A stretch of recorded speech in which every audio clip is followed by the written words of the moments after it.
আমার ছেলে আমি যেন মাটি কাটি দিতে পারি, এটাই আমার অবস্থা। আবারও বেলডাঙ্গার এক পরিযায়ী শ্রমিকের রহস্যজনক মৃত্যু। কান্নায় ভেঙে পড়েছে পরিবার। কাজের জন্য বাড়ি থেকে দূরে গিয়ে আর ফেরা হলো না 22 বছরের যুবক সোহেল শেখের। বেলডাঙ্গার চৈতন্যপুর দক্ষিণ পাড়ার এই যুবক মাত্র 10 দিন আগে টাটা জামশেদপুরে কাজ করতে গিয়েছিলেন। গত 6 তারিখ রাত থেকে সোহেলকে খুঁজে পাওয়া যাচ্ছিল না। অনেক খোঁজাখুঁজির পর পরদিন অর্থাৎ 7 তারিখ যেখানে তিনি কাজ করতেন সেই বিল্ডিংয়েরই ওপর তলায় তার দেহ ঝুলন্ত অবস্থায় পাওয়া যায়। সোহেল কিভাবে মারা গেছেন তা নিয়ে তৈরি হয়েছে রহস্য। তার পরিবারের লোকজন বুঝতে পারছে না এটা দুর্ঘটনা নাকি অন্য কিছু। সোহেলের বাবা মোজাম্মেল শেখ ও তার পরিবার এখন শুধু একটাই অনুরোধ জানাচ্ছেন, প্রশাসন যেন তাদের ছেলের মরদেহটি তাড়াতাড়ি বাড়িতে ফিরে আনার ব্যবস্থা করেন।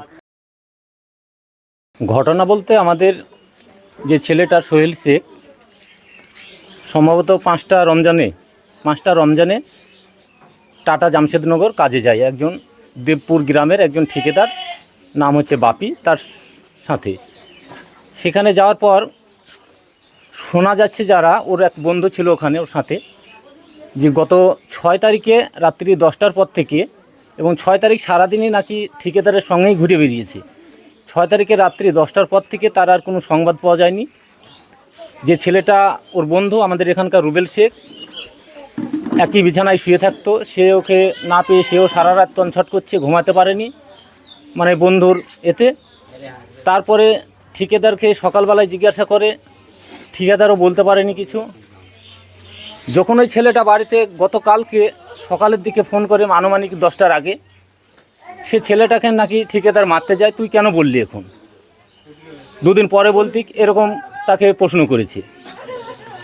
তারপরে বাড়িতে যখন সংবাদ আসে, ইতিমধ্যে আমাদের ফ্যামিলির তরফ থেকে থানায় গিয়ে একটা নিখোঁজ ডায়েরি করা হয়।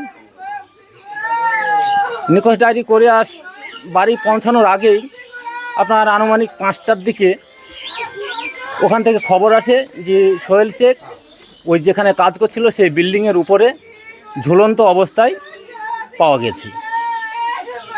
আমাদের প্রশ্ন, কিন্তু ওই যে একজন ঠিকাদারের সঙ্গে যেখানে কাজে যাচ্ছে সেই ঠিকাদার তাকে খোঁজাখুঁজি না করে অন্য যারা তার সঙ্গী লেবার মিস্ত্রি ছিল তাদেরকে পুনরায় ওই 7 তারিখ তাদেরকে বহাল তবিলতে কাজ করাচ্ছে, অথচ তার খোঁজাখুঁজি করছে না। এখানে আমাদের সন্দেহের বাসা বেঁধেছি। তাহলে ওর মৃত্যুর রহস্যটা কি, আমরা কিন্তু এখনও পর্যন্ত পরিষ্কার হতে পারছি না।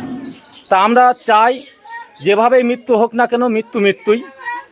আমরা চাই আমাদের পশ্চিমবঙ্গ সরকারের পক্ষ হতে, প্রশাসনের পক্ষ হতে করজোরে অনুরোধ আমাদের মাননীয়ার কাছে, যাতে আমাদের এই ছেলের লাশটা সযত্নে আমাদের তার বাসভবনে পৌঁছে যায় এবং সুস্থভাবে তার দাফন কাফন হয়।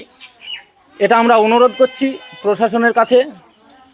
আর বিশেষ করে এই ফ্যামিলিটা একবারে নিরীহ ফ্যামিলি। ছেলেটার বিয়েও হয়েছে, যে বৌমাটা আছে বৌমাটা গর্ভবতী, তাহলে তার চলবে কি করে সেদিকেও একটু লক্ষ্য রাখার জন্য বলবো, যাতে সেই মেয়েটা সরকারি তরফ থেকে কোনো একটা কাজকর্ম পেয়ে তার গর্ভে যে ছেলেটা ভূমিষ্ঠ হবে তাকে নিয়ে যেন লালন পালন সঠিকভাবে করতে পারে।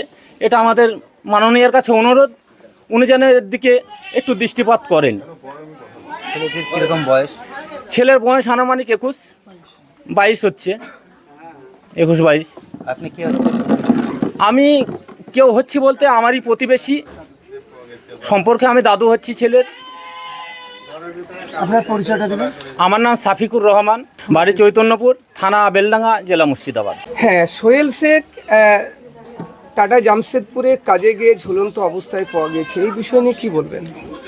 আমার লাশ জানে আমরা তাড়াতাড়ি আমার প্রশাসনের কাছে আবেদন করছি, আমার বাড়ি জানে এইভাবে আসুক, আমার ছেলে আমি যেন মাটি কাটি দিতে পারি, এটাই আমার অবস্থা। আমি খুব গরিব মানুষ, অসহায় মানুষ। আমি এই কোনো দিনে তারে আমি থাকি না। আমি এটাই অপরাধ করছি আপনাদের কাছে, এটা আমার লাশটা যেন বাড়ি ভালোভাবে আসে। আপনার নামটা বলবেন? আমার নাম মোজাম্মেল। ছেলের বাবা? ছেলের বাবা। মমতাজের সঙ্গে কোনো কথাবার্তা আপনার হয়নি? না, হয়নি। প্রধান সাহেব কোনো কথাবার্তা করেননি? না, প্রধান সাহেব করেনি, ব্যস্ত আছে, এই জন্য হয়নি। আচ্ছা, আমরা জানাবো যদি দরকার হয়, প্রয়োজন হলে জানাবো। না, এটা তো ধরুন খুব ইমিডিয়েটলি জানানোর প্রয়োজন।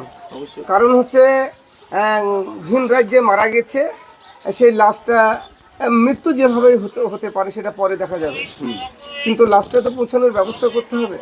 আপনারা গ্রাম পঞ্চায়েতের আপনার ওয়ার্ডের একজন হ্যাঁ মারা গেছে, আপনি মেম্বার হিসাবে আপনার তো একটা কিছু দায়িত্বও আছে বটে। অবশ্যই চাই আমি সুস্থভাবে লাশটাকে নিয়ে আসার এইটুকুই চাই। হ্যাঁ, লাশটা যা করেই হোক আমাকে আনতে হবে, এইটুকুই চাই, তার পরিবারের হাতে তুলে দেবো, এইটুকুই আমরা চাই। বুঝতে পারলেন? ঠিক আছে। বুঝতে পারলেন?